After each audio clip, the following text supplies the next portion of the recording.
What's up, everybody? How you doing? Hope you're being safe out there. Hope you're not losing your minds at home. And most importantly, that you are at home. Let me fix my shirt here. A few of you asked me about approach notes or Bebop enclosures. And there's a bunch of names for this stuff, but basically ways to hit a note, a target note. And first of all, thank you for all the DMs and the comments. I'm digging it. It's fun. I got like 50 DMs in the last day or two. It was nice. So thank you. Anyway, back to the approach notes. I made a little loop here. I think it'll be easier if I just play a tiny bit and then we can chat about it. Loop is an A, and it kind of hints at D for a second, but you know, a little thing. So let me approach a note. So let's say, for example, I want to play the third, right? C, the minor third of A minor. I can just hit it on that strong beat, right? Beat 3. I always call beat 1 and 3 the strong beats. We can talk about that in a sec. Or I can approach it from a half step below, right? Now this note, actually, I was gonna say it's not in a scale, but it is. Let's say I want to hit E, right? The 5th. That works, but if I approach it from a half step below, sorry, it's not in a scale. But if I did that, it makes sense because I'm justifying it by the note that comes afterwards, right? That's a big part of the approach notes is where you land, right? Now that's a very simple concept. It's just a half step away. But, you know, let's go back to that C. What if I go, right? I did a half step below, then a diatonic step above, right? And you can move with that formula. You can go,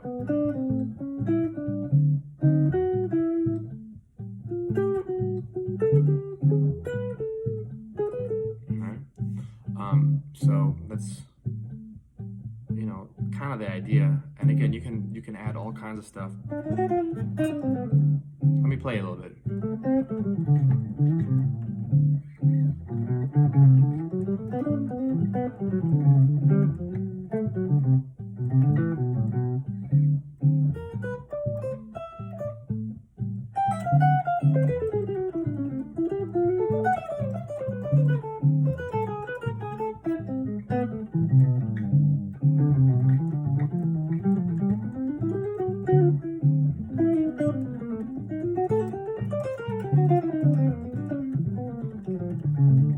Kind of wilding out, but you know, you get the idea.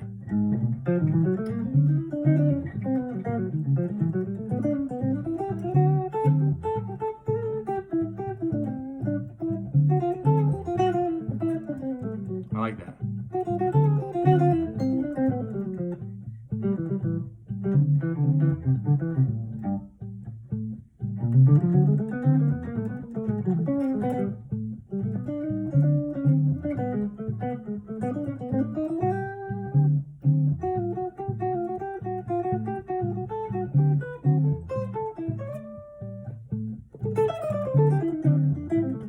Anyway, just messing around. But you see how I'm approaching in and out of the scale, but I'm justifying it mostly by landing on stuff that's either a chord tone or like is leading to a chord tone.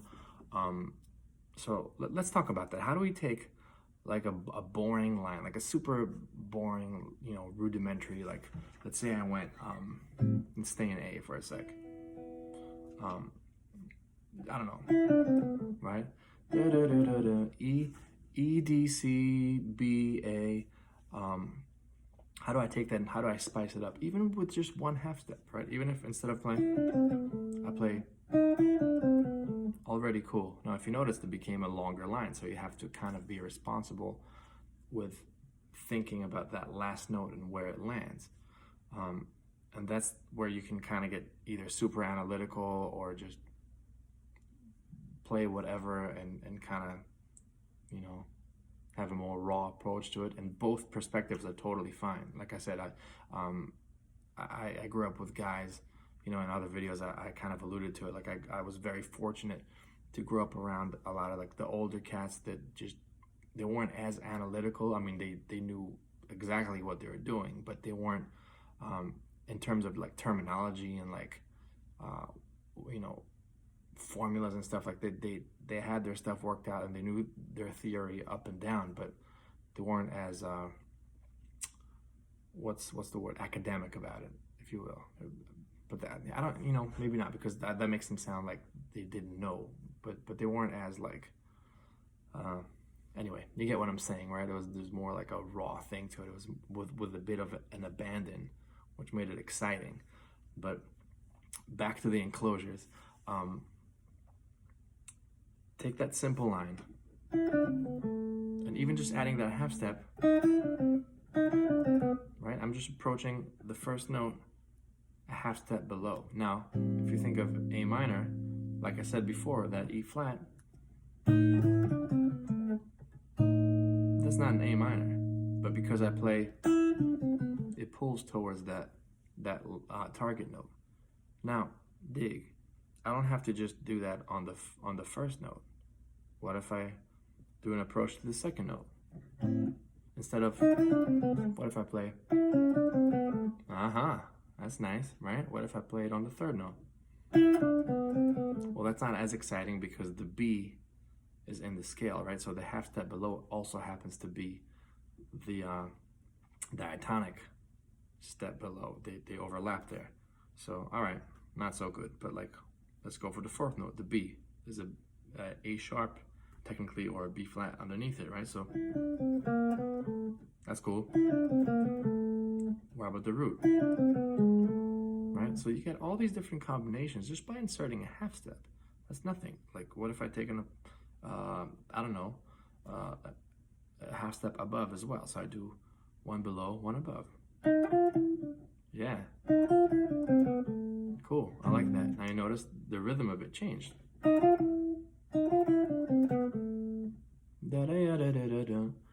So if I want to land this on the downbeat, I gotta go right. So there's all stuff to take into consideration. That's what I meant about like the different mentalities. Some people just calculate, like, you know, and in their mind they're like, okay, if I add one more eighth note, when do I need to start the phrase? And that's fine. There's nothing wrong with it. As opposed to just the players that were like, I don't know, just work it out as you're playing it. And I think a little bit of both is the healthy approach. Back to this, you know, maybe take this step. Let's put that on the second note, right? On the D. Put it on the D. I love that. Already so much more interesting. And again, don't forget, we're just playing this. The most like simple of all lines. Love that. Let's try the next note. Not as exciting because of that B that we spoke about, but what if we do this? Oh, sorry. That's kind of weird too because it's all kind of close there. Moving on. All right. It's a little dramatic, but you get the point, right? Just by adding some chromatic stuff, you can spice up the most simple lines, and suddenly you're like, you know, you're blessed with this whole new vocabulary just by shifting some things around, you know. So use the chromatics. Don't just start on the first note of the phrase. Put them on every note in the phrase, and don't just think that you have to make them chromatics like in terms of being close to the target note. Like, for example, if I went to C, right? Keep it in the same family. If I went to C major, let's say I want to enclose that E. Yeah, I can do, you know, just the neighbor tones. That's another, people call them neighbor tones because they're so close, right? But if I use G, for example, which is 2 diatonic steps away, right? Sorry, that's 2 diatonic steps apart. It totally counts as an enclosure if I go. Alright, so if I had a line, for example, if I just play the scale,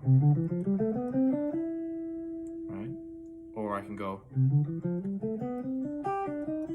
hello. It's instantly interesting. I love that. I literally just played the scale up and down and put one enclosure in it. But I guess, like I said, you don't have to constantly feel like you just have to be super chromatic. You know, that's cool, but it's one sound. You can break it up. Ooh, you know what's another cool thing is a lot of people play like tertiary harmony, or I guess some people think about it as triads. Again, perspective comes into how you view it, but you know, as long as you play the right stuff, it's fine. But take, for example, a line like this, right? Say I wanted to end on the 9th. I got A minor 9, and I want to be pretty, and I want to go. Sorry, wow, oops, it's a little late, and I've been chasing a toddler all day, excuse me. I want to land on the 9th, and I want to make it pretty, right?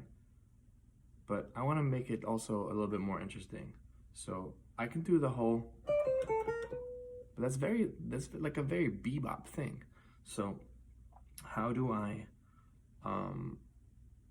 make it not as bebop-y, not as jazzy, but still enclose the note? Well, a lot of people use triads, diatonic triads, right? So build on tertiary harmony. Tertiary meaning play one note in the scale, skip the next note, play the next note in the scale, skip the following note, and play the next following note after that. So like 1, 3, 5 basically, or you know, a triad, but within the scale. So for example, I can go, right? That's an E minor triad. I'm going D, C, and instead of just hitting the B, which would be the 5th of the E minor, I'm going E, G, and then the B, right? Bear with me. Now I can do that on any part of that line. I can go, right? I just put a G triad to hit the first note, the first D.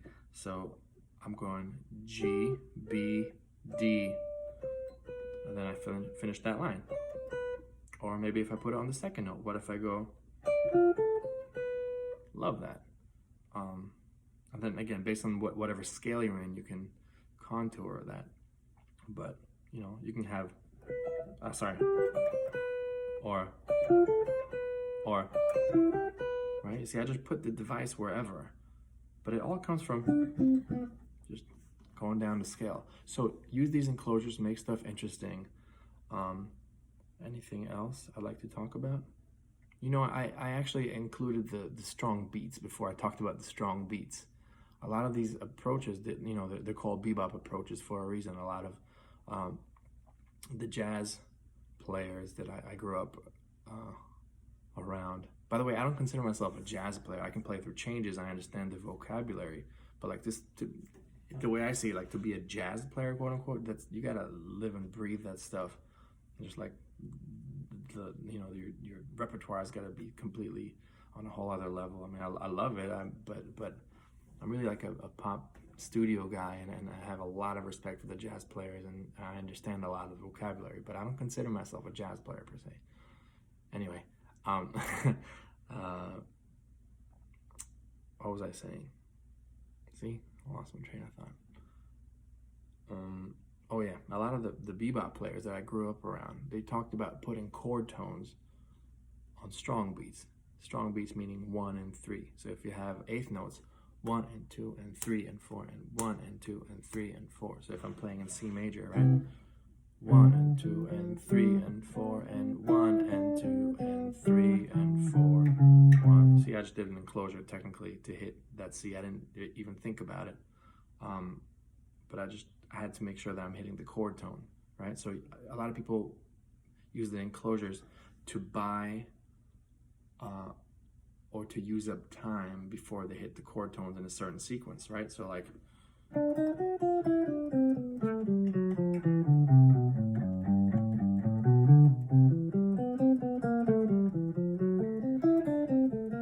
right? I'm in G now.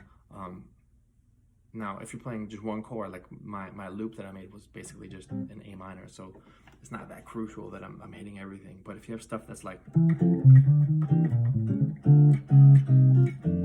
I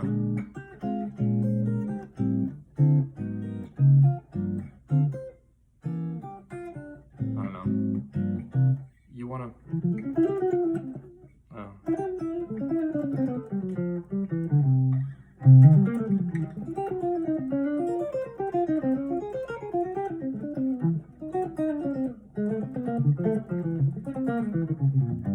I don't know, I'm just messing around, but I'm trying to use enclosures to hit strong beats. I hope that's coming across. Maybe I should have made a loop for that, but just, you know, even if you have like a 1 6 2 5, right?